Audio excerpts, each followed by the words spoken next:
Environment is a salient factor in learning process. Thus, I created a pink classroom where the pupils make use of the reading beds, reading mats, tent, and various reading aids which stimulate their learning interest. Before our Tuesday, Thursday lesson start, a number of students stay in my pink car for reading purposes. Reading inside the cool and confined reading nook is such a rare reading experience. It means a lot to learners. Beyond the corners of my class home and pink car, teaching reading further takes place in the Resort for Learning, which I created as Teaching Innovation. Its objective is to help non-readers enhance their comprehension skills. The Resort for Learning is stuffed with beach umbrellas and a hat, a semblance of a real beach resort. It has 6 stations. Station 1, the alphabets and Bicol words with pictures. Station 2, picture words. Station 3, the Maronco approach and family words. Station 4, the consonant blends. Station 5, the phrases, and the last station is the Station 6, the sentences and the short stories. While having fun inside, the readers are also given an opportunity to teach the non-readers. It provides an avenue for interaction among students for them to appreciate the values of teamwork and compassion for others. Teachers and school officials from various districts in the division of Sorsogon came to experience the Resort for Learning. Under the Sumpondunong project, which I initiated, a benchmarking at the resort was held. Currently, majority of the schools in Puerto Diaz and Gubat South District have their own version of Resort for Learning. Through social media, schools outside the Bicol region have replicated said innovation. It includes the Ricardo P. Cruz Senior Elementary School of Taguig City, Metro Manila, and the Mati Elementary School in Quezon, Region 4. I initiated improvements in our school library and the Barangay Mini Library through coordination with alumni and stakeholders. Personally, I donated study tables and have been conducting remedial reading classes. I intend to provide additional source of research data and knowledge for learners, students, and the barangay constituents. Under my home-based library project, selected households were involved as extension of the school resort library. It aims to develop reading skills while learners are home with their playmates on holidays. I spearhead the efforts to provide books.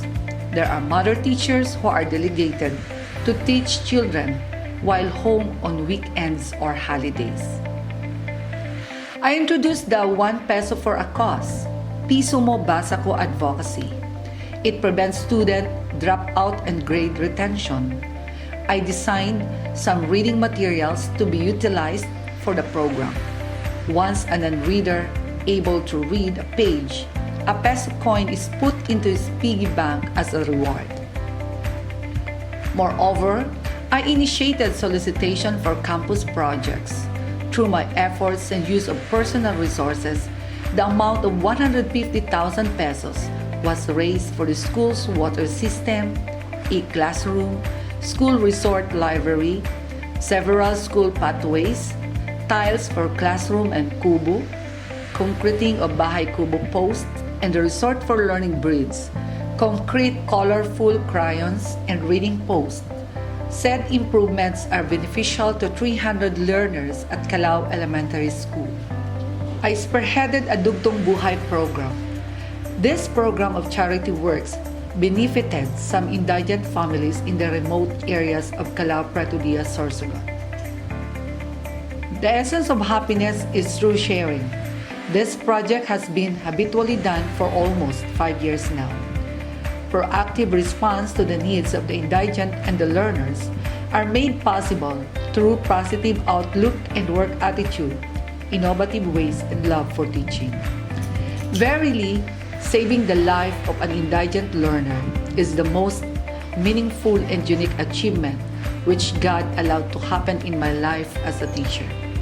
Manuel belonged to a family whose parents suffered economic deprivations. Manuel belonged to Section B. I was then teaching Section A. I opted to adopt Manuel into my class for he was a campus nomad who just wandered in the campus on class hours. He got otitis media and a victim of bullying. I took the responsibility of being his second parent. He was able to read because of my extra efforts. Recently, I helped Manuel for his medical procedures and hospital bills. I did never give up despite doctors' advice concerning the severity of Manuel's illness. The day came for Manuel's second surgery due to bone disease. It was a Mother's Day, but I stayed away from my family so that I could attend to an indigent learner in the hospital. Manuel has thrice undergone medical procedures. He graduated from grade school last April 2018. I humbly could say, my mandate as a teacher has been finally defined when Manuel was able to read, while motherhood in me was again fulfilled when I stayed with him at the lowest point of his life and saved him. Unfortunately, as of this moment, the indigent learner now rooms in the heavens. Manuel died last August 30, 2019. Since grade school until his wake, being with him defines my being a teacher, a mother, and a person. Taking care of him was a test of my faith, my commitment, and dedication as a teacher. Our story ends here, but the memories of Manuel Dorado will remain in my heart. I am so grateful to God for all this accomplishment.